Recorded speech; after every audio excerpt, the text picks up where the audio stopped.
ব্রহ্মাণ্ড সৃষ্টির সবচেয়ে বেশি গ্রহণযোগ্য এবং বিজ্ঞান ভিত্তি সম্পন্ন যে তত্ত্বটি তা হলো বিগ ব্যাং থিওরি বা মহাবিস্ফোরণ তত্ত্ব।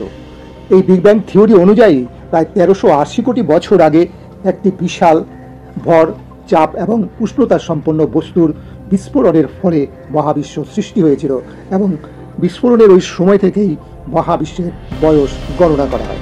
আজকের এই প্রতিবেদনে বিগ ব্যাং থিওরি অনুযায়ী কিভাবে আমাদের এই ব্রহ্মাণ্ডের সৃষ্টি হয়েছে, কিভাবে বিস্ফোরণের পরে বিভিন্ন পর্যায়ক্রমে পরিবর্তনের মাধ্যমে আজকের এই মহাবিশ্ব আমাদের চোখের সামনে আমরা দেখতে পাই, তার বিস্তারিত বিবরণ দেওয়ার চেষ্টা করব। আপনারা সঙ্গে থাকবেন আর আমি রয়েছি আপনাদের সঙ্গে এম মল্লিক। 1927 খ্রিস্টাব্দে বেলজিয়ামের পদার্থবিজ্ঞানী জর্জ লেমিত্রে প্রথম বিগ ব্যাং তত্ত্ব প্রকাশ করেন। এই তত্ত্ব অনুসারে প্রায় 1500 কোটি বছর আগে মহাবিশ্বের সকল বস্তু আন্ত আকর্ষণে একটি বৃহৎ পরমাণুতে পরিণত হয় জর্জ লেমিত্রে, যার নাম দিয়েছিলেন আদি পরমাণু। এই পরমাণু পরে বিস্ফোরিত হয়ে মহাবিশ্বের সৃষ্টি হয়। 1929 খ্রিস্টাব্দে এই মতবাদকে সমর্থন এবং ব্যাখ্যা করেন এডিন পাল হাবল। হাবল পর্যবেক্ষণের মাধ্যমে প্রমাণ করেন যে মহাকাশের গ্যালাক্সিগুলো পরস্পর থেকে ক্রমান্বয়ে নির্দিষ্ট গতিতে দূরে সরে যাচ্ছে। তার মতে আদিতে মহাবিস্ফোরণের ফলে গ্যালাক্সিগুলি সৃষ্টি হয়েছিল এবং এগুলো দূরে সরে যাওয়া যে আচরণ তা বিগ ব্যাংকেই সমর্থন করে। এখন আমরা যদি সময়ের পেছনের দিকে ক্রমান্বয়ে অগ্রসর হই, তাহলে আমরা দেখতে পাবো যে গ্যালাক্সিগুলো পরস্পরের কাছাকাছি চলে আসবে এবং একটা সময় এরা একটা বিন্দুতে মিলিত হবে। এই বিন্দুটি হলো সেই লেমিত্রের যে আদি পরমাণু, সেই পরমাণু। সাম্প্রতিক গবেষণা থেকে জানা যায় যে এই বিগ ব্যাংয়ের ঘটনাটি ঘটেছিল 13.798 বিলিয়ন বছর আগে, অর্থাৎ বলা যেতে পারে বর্তমানে আমাদের এই ব্রহ্মাণ্ডের বয়স হল প্রায় 1380 কোটি বছর। বিস্ফোরণের পূর্ব মুহূর্তে অসীম ঘনত্বের এই মহাপরমাণুর ভিতরে বস্তুপুঞ্জের ঘন সন্নিবেশের ফলে এর তাপমাত্রা দাঁড়িয়েছিল 10⁻18 কেলভিন। বিগ ব্যাংয়ের পরের সময়গুলিকে বিজ্ঞানীরা কালানুক্রমে কয়েকটি অন্তযুগে ভাগ করেছেন। চলুন সেগুলো সম্পর্কে একটু জেনে নেওয়া যাক। বিগ ব্যাংয়ের 0 সেকেন্ড থেকে 10⁻43 সেকেন্ড সময়কে প্লাঙ্ক অন্তযুগ বলা হয়। এই সময় প্রাকৃতিক সকল বল একীভূত ছিল। বিজ্ঞানীরা এই বলের নামকরণ করেছেন অতি বৃহৎ বল বা সুপার ফোর্স। এই সময় মহাবিশ্ব সম্প্রসারিত হয়েছিল মাত্র 10⁻35 মিটার। এই সময় তাপমাত্রা ছিল 10⁻32 কেলভিন। 10⁻43 সেকেন্ড থেকে 10⁻36 সেকেন্ড এই সময়ের নাম দেওয়া হয়েছে একীকরণ অন্তযুগ। এই সময় উৎপন্ন শক্তির পরিমাণ ছিল 10⁻15 গিগাভোল্ট আর তাপমাত্রা ছিল 10⁻27 কেলভিন। এই সময় অতি বৃহৎ বলের অন্তর্গত সবল নিউক্লিয়ার বল, দুর্বল নিউক্লিয় বল, বিদ্যুৎ চুম্বকীয় বল মিলিত হয়ে ইলেকট্রোনিউক্লিয়ার বল সৃষ্টি করেছিল আর পৃথক বল হিসেবে আত্মপ্রকাশ করেছিল মহাকর্ষীয় বল। এই বলের প্রভাবে মহাবিশ্ব সর্বোচ্চ সংকোচন মাত্রায় পৌঁছেছিল। তখন মহাবিশ্বের ঘনত্ব ছিল প্রতি ঘন সেন্টিমিটারে 5×10⁻93 গ্রাম। ধারণা করা হয় এই সময়ে প্রাথমিক স্তরের অতি পারমাণবিক কণার ভিতরে দুটি বোসন কণা তৈরি হয়েছিল, এক্স এবং ওয়াই। এই দুই কণা ক্ষয় হয়ে তৈরি হয়েছিল দুটি কোয়ার্ক কণা, আপ এবং ডাউন, এবং বলবাহী কণা লেপটনের দুটি কণা। একই সাথে তৈরি হয়েছিল এদের প্রতি কণাসমূহ। প্রতি কণার সাথে মূল কণার সংঘর্ষে উভয় কণাই ধ্বংস হয়ে গেলে থেকে গিয়েছিল শুধু কোয়ার্ক এবং ল্যাপটন কণাগুলো। 10⁻36 থেকে 10⁻32 সেকেন্ড এই সময়কে বলা হয় প্রসারণ অন্তযুগ। এই সময়ের মধ্যে তাপমাত্রা নেমে আসে 10⁻27 থেকে 10⁻22 কেলভিনে। এই সময় মহাবিশ্ব দ্রুত সম্প্রসারিত হতে থাকে। 10⁻32 সেকেন্ড থেকে 10⁻12 সেকেন্ড এই সময়কে বলা হয় বিদ্যুৎ চুম্বকীয় দুর্বল অন্তযুগ, কারণ এই সময় দুর্বল নিউক্লিয় বল, বিদ্যুৎ চুম্বকীয় বল একত্রিত হয়ে এই বল তৈরি করেছিল, ফলে সবল নিউক্লিয়ার বল স্বতন্ত্র বল হিসেবে আত্মপ্রকাশ করেছিল। এই সময় তৈরি হয়েছিল উত্তপ্ত কোয়ার্ক গ্লুয়ন কণা। তাছাড়া তৈরি হয়েছিল বোসন শ্রেণীর 3টি কণা, এগুলো হলো ডব্লিউ, জেড এবং হিগস। 10⁻12 সেকেন্ড থেকে 10⁻6 সেকেন্ড এই সময়কে বলা হয় কোয়ার্ক অন্তযুগ। এই সময় বিদ্যুৎ চুম্বকীয় বল এবং দুর্বল নিউক্লিয় বল পৃথক হয়ে স্বতন্ত্র দুটি বল হিসেবে আত্মপ্রকাশ করে। ফলে এই সময়ে প্রথম 4টি প্রাকৃতিক মৌলিক বল স্বতন্ত্রভাবে বস্তু জগতের উপর প্রভাব বিস্তার করতে সক্ষম হয়। এই সময় তৈরি হয়েছিল বিপুল পরিমাণ কোয়ার্ক, ইলেকট্রন এবং নিউট্রিনো।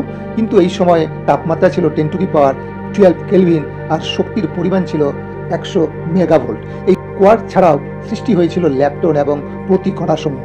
তবে মূল কণা এবং প্রতিকণার সংঘর্ষে উভয় কণা নিশ্চিহ্ন হয়ে গিয়েছিল। এই সংঘর্ষের কারণে কোয়ার্ক কণা থেকে মেসন এবং বেরিয়ন কণার সৃষ্টি হয়েছিল।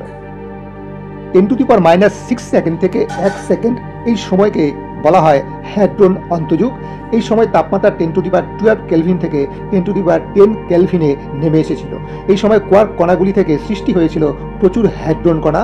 শুরুর দিকে হ্যাড্রন এবং প্রতি হ্যাড্রন কণা তৈরি হওয়ার সাথে সাথে পরস্পরের সংঘর্ষের মাধ্যমে ধ্বংস হয়ে গিয়েছিল, কিন্তু দ্রুত তাপমাত্রা কমে যাওয়ার কারণে এই প্রক্রিয়া বন্ধ হয়ে গিয়েছিল।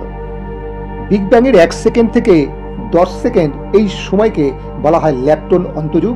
মূলত 1 সেকেন্ড থেকে 10 সেকেন্ডের ভিতরে তাপমাত্রা 10⁻10 কেলভিন থেকে 10�9 কেলভিনে নেমে এসেছিল।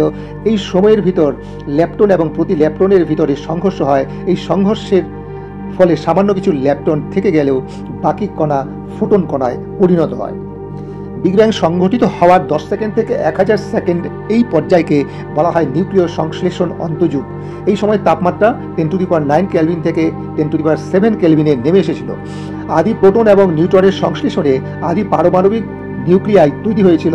এই সময় হাইড্রোজেনের পাশাপাশি হিলিয়াম নিউক্লিয়াই তৈরি হয়েছিল এবং মহাবিশ্বের বস্তুপুঞ্জের প্রায় 24 ভাগ এই নিউক্লিয়াই দ্বারা পূর্ণ হয়ে গিয়েছিল। বিগ ব্যাংয়ের 1000 সেকেন্ড থেকে শুরু করে 3,80,000 বৎসর এই সময়ের পর থেকে মহাবিশ্ব ফোটন কণায় পূর্ণ হয়ে গিয়েছিল। তাই বিগ ব্যাংয়ের পরবর্তী এই সময়কে বলা হয় ফোটন অন্তযুগ। মূলত নানা ধরনের আদি কণা এবং প্রতিকণার সংঘর্ষে এবং ইলেকট্রন, প্রোটন, নিউট্রনের নানা ধরনের সংযোজনের সূত্রে বিপুল পরিমাণ ফোটন কণা আদি বিশ্বলোককে আচ্ছন্ন করে ফেলেছিল। কিন্তু আয়নিত কণাসমূহের ভিতর দিয়ে ফোটন কণাসমূহের অবাধ চলাচল ছিল না। ফলে ফোটন কণাগুলো বিশৃঙ্খল অবস্থায় আবদ্ধ হয়ে পড়েছিল। এই অবস্থায় বিপুল পরিমাণ ফোটন তৈরি হলেও নানা ধরনের কণার বিপুল সমাবেশে মহাকাশ অস্বচ্ছ বস্তুপুঞ্জের মতো দেখাতো। এই অন্তযুগের শেষে তাপমাত্রা 10⁻7 কেলভিন থেকে 4000 কেলভিনে নেমে এসেছিল। ফলে মহাকাশীয় কণাগুলোর মধ্যে নবতর সংযোজনের পথ খুলে গেল। 1365 কোটি খ্রিস্টপূর্বাব্দ পর্যন্ত বিগ ব্যাংয়ের পরবর্তী এই সময়কে বলা হয় পুনঃসংযোজন। এর শুরু হয়েছিল 3.8 লক্ষ বৎসর পরে। এই অন্তযুগে তাপমাত্রা মোটামুটিভাবে 4000 ডিগ্রি ক্যালভিনের কাছাকাছি ছিল। এই সময় প্রথম প্রোটন, নিউট্রন মিলিত হয়ে আয়নিত হাইড্রোজেন, হিলিয়াম পরমাণু তৈরি করেছিল। এরপরে আয়নিত পরমাণুগুলো ইলেকট্রনকে আকৃষ্ট করা শুরু করে এবং শেষ পর্যন্ত হাইড্রোজেন, হিলিয়াম, লিথিয়াম অণু তৈরি হয়। এই অন্তযুগের শেষে মহাবিশ্বের প্রায় 75 ভাগ ছিল হাইড্রোজেন। এছাড়া ছিল অতি সামান্য লিথিয়াম এবং অবশিষ্ট অংশ জুড়ে ছিল হিলিয়াম। এই প্রক্রিয়ার মধ্য দিয়ে সূচিত হয়েছিল আণবিক মেঘে। এই সময় মহাকাশে ব্যাপকভাবে আণবিক মেঘ ছড়িয়ে পড়েছিল। এই সকল মেঘে ফোটন কণাও ছিল। তবে এই সময় কোনো নক্ষত্রের জন্ম না হওয়ার কারণে মহাকাশ অন্ধকারে ডুবেছিল। এই কারণে জ্যোতির্বিজ্ঞানীরা এর নাম দিয়েছেন অন্ধকার আমল। আণবিক মেঘ সৃষ্টির পর থেকে এর তাপমাত্রা হ্রাস পেতে থাকে আর অন্ধকার যুগের শেষে এসে মহাবিশ্বের তাপমাত্রা নেমে এসেছিল 60 কেলভিনে। সে সময় মহাকাশ জুড়ে ছিল রাশি রাশি আণবিক মেঘ। বিস্ফোরণের ধাক্কায় এই আণবিক মেঘমালা মহাকাশকে কেন্দ্র করে দূরে সরে যাচ্ছিল। এই মেঘ কোথাও কোথাও ছিল হালকা, আবার কোথাও কোথাও ছিল ঘন। গ্যাসীয় দশায় এই মেঘের কোথাও কোথাও সৃষ্টি হয়েছিল আবর্ত। এই আণবিক মেঘ থেকেই সৃষ্টি হয়েছিল নানা ধরনের নক্ষত্র, নীহারিকা, গ্যালাক্সি ইত্যাদি। 1365 কোটি থেকে 1300 কোটি বৎসর খ্রিস্টপূর্বাব্দ এই সময়েও মহাকাশে প্রচুর পরিমাণে নক্ষত্র এবং নীহারিকা ছায়াপথের সৃষ্টি হয়েছিল। প্রায় 100 কোটি বৎসর ধরে এই প্রক্রিয়াটি অব্যাহত ছিল। ফলে মহাকাশের পরিবেশ পাল্টে গিয়েছিল। এই আমলের শুরুতে মহাকাশের তাপমাত্রা ছিল 60 কেলভিন আর 100 কোটি বছর শেষে তাপমাত্রা নেমে এসে দাঁড়ালো 19 কেলভিনে। এই আমলের নক্ষত্র সৃষ্টির প্রক্রিয়া অব্যাহত ছিল। ফলে আণবিক মেঘ আদি অণুগুলোর সাথে আয়নিত পরমাণু যুক্ত হয়ে আণবিক মেঘগুলো নতুন রূপে বিকশিত হচ্ছিল। এই মেঘে ছিল ক্ষুদ্রাকার অণু। মহাকাশ বিজ্ঞানীরা এর নাম দিয়েছেন কসমিক ধূলিকণা। এতে ছিল আয়নিত গ্যাস, হাইড্রোজেন, হিলিয়াম এর অণু, আন্ত আণবিক নানাবিধ উপকরণ যেমন কার্বন, জটিল জৈব অণু, ফর্মালডিহাইড, পলিসাইক্লিক অ্যারোমেটিক হাইড্রোকার্বন ইত্যাদি। এসব মিলে তৈরি হয়েছিল নীহারিকা। এই সময়ে গ্যালাক্সি তৈরির প্রক্রিয়াও চলছিল।